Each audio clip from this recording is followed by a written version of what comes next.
Boxing is a poor man's sport. And I found boxing, boxing found me, or we found each other. Because I'm so opposite of what I used to be, or what I did. I am quiet, shy, almost introverted. But to be involved with the sport that demands your respect, and it's about bravado and what have you, boxing to me was a sense of being calm, being safe, because I felt safe in the ring more so than I felt safer outside the ring. That it kind of brought me to the real world. My coach was saying that you guys can win the Olympics. That's what most kids need to hear, a sense of encouragement, depending where you come from, how you were brought up, how you were raised. Well, speaking of confidence to a young kid is powerful, because now I believe I can do something. And I just worked hard, extremely hard every single day. You have to believe in yourself. You have to do your version of road work, which could be going to work earlier. The same principles that it required for me to be a champion is applicable in everyday life. And my philosophy is called POWER, which is prepare, overcome, win every round. It's here and it's here. I create the fight in my head. I see it, I feel it, I taste it. For me, talk about when I lost my first professional fight, which was so devastating, emotionally devastating.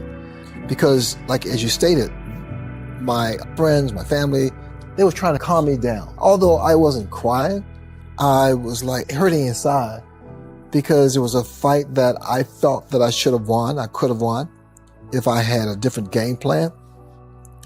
But to help you understand why I went the route that I did was because Roberto Duran was one of the most intimidating fighters ever prior to Mike Tyson. And he cursed me out, he cursed my wife out, and he pushed me, he shot me, he did all those things. He was like a bully, he was a bully. He challenged my manhood, he took my manhood. And I said, you know what, I'm gonna beat this guy at his own game. And I went into that ring and I was fighting him toe to toe, which I should not have done. I mean, no one likes to lose, no one. But what makes you a winner is coming back, is getting up from knockdowns. And I lived with that for a few months. And I said, you know what, I can beat this guy. So I came back to show Roberto Duran that I can come back. So it was good for me. Well, I tend to choreograph the fight, because in my head, I was good at breaking you down. And I would study tapes of you, watch your pet peeves. I would understand what makes you tick, what makes you upset, and I would play on those things. All those things were just, for me, ways of breaking you down, fundamentally, break you down. But more so here, because if I make you miss enough, and then I make you pay for those misses, then you doubt yourself. Because that's why they call it the sweet science of boxing. Right. Doubt, first and foremost, is always, let's say, present.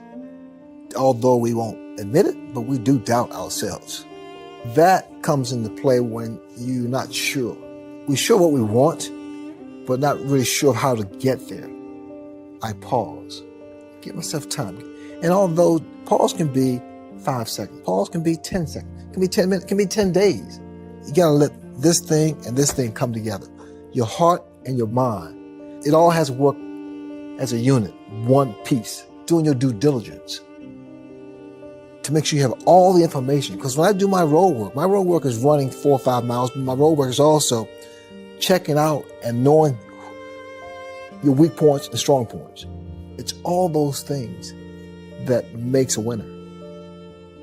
Muhammad Ali gave me some advice many, many years ago. He said, Ray, be your own man, but control your own legacy and sign your own checks. I didn't understand what he was talking about, but I also wanted to be different than most fighters, unfortunately, who have fallen on the wayside. And that was to create my own legacy and maintain. And I was able to do that. because I had good people around me. I had good people who were smart, who had morals, who didn't take advantage of me as a young kid, a young teenager, a young fighter. Back in the day, this is back in the 80s, early 80s, I was like 25, 26. And, I was on top of the world. I had my titles, I had the money, I had the fame. And I wasn't prepared to do anything else. So now all of a sudden I meet new friends, and all those friends turn me on to something they call cocaine. So I became an addict, I became an alcoholic, and I did all those things and give myself no respect. And I did that for a couple of years. But the thing about it, I thank God, I'm a blessed man. I mean, I am a guy who had good people around him, and also I surrendered myself. If you don't come to grips with who you are, you'll never be happy. I am the happiest I've ever been in my life, because now I'm okay in my own skin. But I am cool with who I am. I mean, I can walk into this room, and if no one recognizes me, it's okay. It's okay. I'm okay with who I am. Life is a fight. Life is a challenge. And everyone is not nice. Everyone don't have morals. And some people try to take what you have. I mean, all of those things. And I just found a place recently in the past couple of years that has made me the man I am today. I've been 10 years sober. It was hard for me to say I'm an alcoholic because I'm Sugar Ray Leonard.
When I finally was able to say that, my life got better.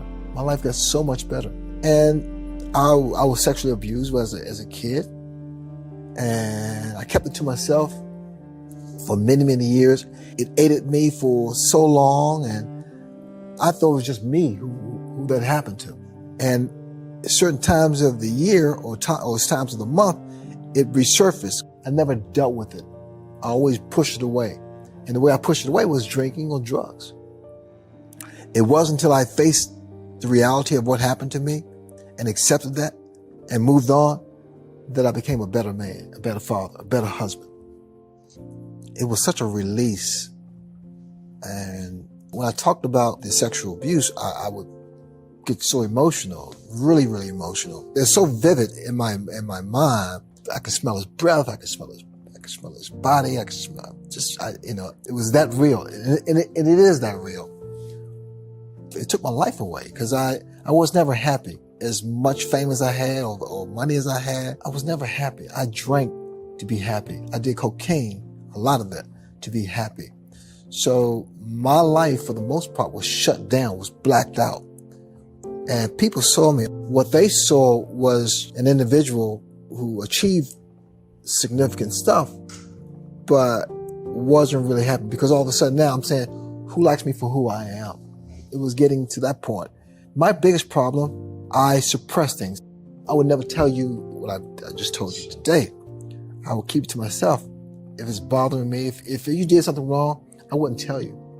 Of all the things, I'm non-confrontational. But I found out that stress And keeping things inside can kill you. And no, it will kill you. There's no greater feeling to me than to give back, to make a difference. Whether it's a phone call to some fan is wonderful. It's something that you don't have to tell me twice. I got a call, and this guy, he was given a few months to live, but he wanted to speak to me. He wanted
to say hi to me. Wow, Jesus. And it's really resonated. It was like, oh, I said, I got to call this guy. And I did call him. I spoke with him for about an hour. And I talked to this guy. I was in tears, man. And I said, man, you keep fighting, man. He said, Ray, talking to you right now, man, it has given me so much more life and so much more courage. It's just little things that you do or you can do that makes a difference in someone's life. And I cherish that moment.